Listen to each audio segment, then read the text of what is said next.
editing the video you're about to watch, and I have just realized I did not do any kind of introduction to this. I just started making my chickens a salad. So this is an introductory video to our pets. We've got Hattie and Margaret, our chickens, Archer and Banjo, our dogs, and then Jake and Elwood, who I know that you're waiting for. They are our Highland calves. Technically Highland steers because they're boys, but you know what I mean. Please don't skip straight through to Jake and Elwood because our other pets are delightful as well. Or, I mean, you can. I'm not your mum.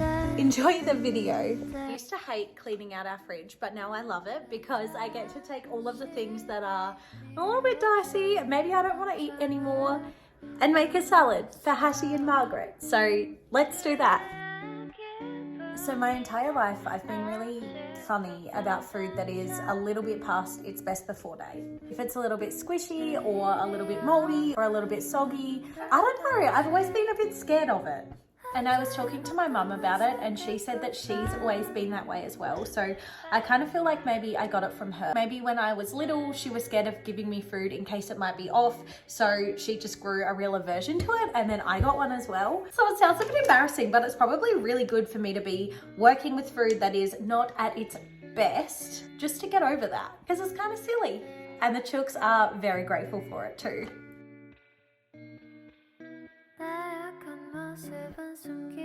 I cut some of it up smaller because they do like to nibble on bite-sized chunks because we have very spoiled chickens, but I also leave some things intact because it's a little bit of a challenge for them. I literally was cutting these off to throw them in the bin, but I think they'll be fine.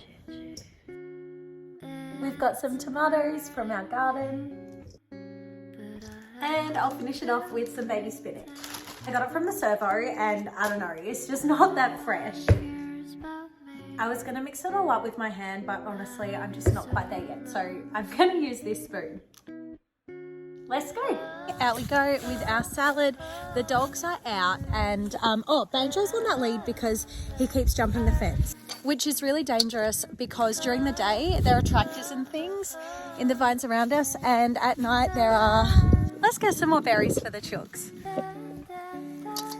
Anyway, at night there are kangaroos and things, and if Banjo gets chased by a kangaroo and the kangaroo decides to beat him up, the kangaroo will win. So he's on 30 meters of rope, which means he can wander through our entire backyard, which is 3 or 4 times the size of our old backyard, and we bring him out here to run every day as well. So he's definitely not deprived, but he is safe. Lots of people suggested we get him a shock collar, but we just weren't down for that. Hey girls, it's your sister. Hello. So Patrick got me these chooks for my birthday last year.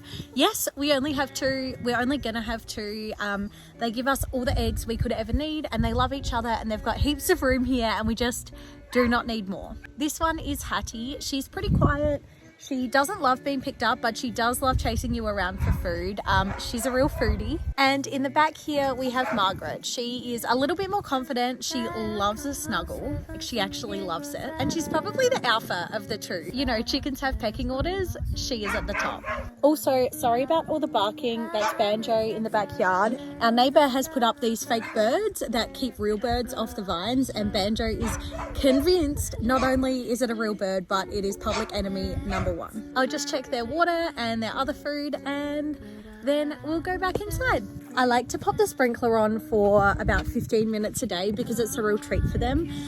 When it's hot, they spend the whole time underneath it, and when it's cold, they let it make little mud puddles and then they splash around. I've just set the sprinkler on the timer. I don't know if they're gonna go for it because they've got all that delicious food over there, but we'll see. I'm gonna leave them the bowl because it'll be fine and I'll come back out for it later. Bye girls. So now I'm going to take you into our backyard and we have Archer and Banjo, our 2 beautiful dogs, just hanging out waiting for me. We got Archer from what we thought was a very reputable Kelpie breeder many years ago. It turned out down the track that the guy was not a responsible pet breeder, and we are really lucky and really grateful that Archie is as healthy and as happy as he is. This little guy is Banjo. He is our second born son.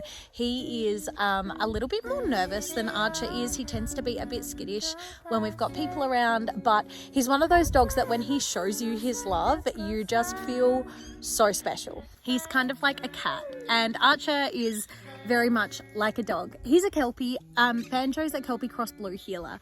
Archer's a Kelpie. We thought that he was Kelpie cross lab because he has such a lab's temperament. He is so smoochy, but it turns out he is just a very big, a very friendly, a very snuggly Kelpie boy. If you take one thing away from this video, it is that if you have a pet, I'm not sponsored by a pet insurance company, but if you have a pet, please get pet insurance, because otherwise I don't know what we would have done. It's been a wild ride. I think anyone that has a dog knows that sometimes it can be a wild ride, but they are very, very worth it, and we can't imagine our lives without them. I'm just going to give the dogs a treat and leave them in the backyard because they don't really know the cows very well yet, and I'm just trying to keep them separated until they do. What have I got? Archie can't have bones anymore because the last one he chewed up so much that he had to go to the vet because it splintered in his tummy, and the one before that he did the same thing, so now he's on these little chews from the butcher. Good boy. Okay, bye. And now we're going to go out to the cows. They love apple in really thin slices because they are still little babies. So I'm going to slice this up and we'll take it out with us. So the cows are still on leads and halters at the moment, and the reason for that is because it is their second day here. We're just giving them time to settle in and then they'll be off their leads. Whew, it's bright out here. The reason that we halter train the cows is because they need to know how to walk with us when they're heavier, when they weigh 300 kilos and they need medical assistance, or we need to get them from A to B. We need to be able to grab them, and you cannot teach them then. So we taught them now, and trust me, they are super stoked. They're so happy. They find it really easy, and they can see me coming with these. So let me flip the camera around. This is Jake and this is Elwood. Jake is very gentle and very chilled out and happy just to be here, honestly. And Elwood is very loud, very outrageous, and honestly just the life of the party. I'm surprised that they can have personalities when they're so young, but they definitely do. Elwood has these beautiful blue eyes and Jake's are brown, and their halters aren't tied to anything at the moment. In fact, since I filmed this video, I've taken Jake's off, but the reason that they have halters on in the first place is so when they weigh 300 or 400 or 500 kilos and we need to move them around for medical assistance or I don't know, anything else, then we can do that because they know that the halter always wins, basically. So it's a really good lesson for them, and we can't teach them when they're really heavy. So they were halter trained when we sort of first met them, but leaving them on here for a couple of days just means that they're not like new home, new us. That is the story there. At the moment, Jake is eating this food. It's called starter meal because he doesn't like milk. He doesn't like formula. He doesn't like his mum's milk. He just does not like to drink. He drinks lots of water, which we've always got close by. There's Ellie having a drink now. But yeah, just not so much into the drinking of the milk. So he eats this, which is made for calves, anywhere from a couple of weeks, but he's actually a few months old now. And Elwood's still on a bottle of his mum's milk twice a day because he absolutely loves it. They're both super snuggly and super friendly, and excuse me, because I've been weaning them for weeks and weeks now, they actually think that I'm their mum. They are in the back gum tree forest at the moment, where they'll live for about a month and then they'll move into the next gum tree forest, and then the one in front of it, and then the paddock in front of our house. Also, I just realised I forgot to say their names come from the movie The Blues Brothers. Patrick named them and he was very excited about it, and they just stuck, and now I can't think of anything that would fit them better. You'll be seeing a lot more of Elwood and Jake on my channel, and we're very excited about it.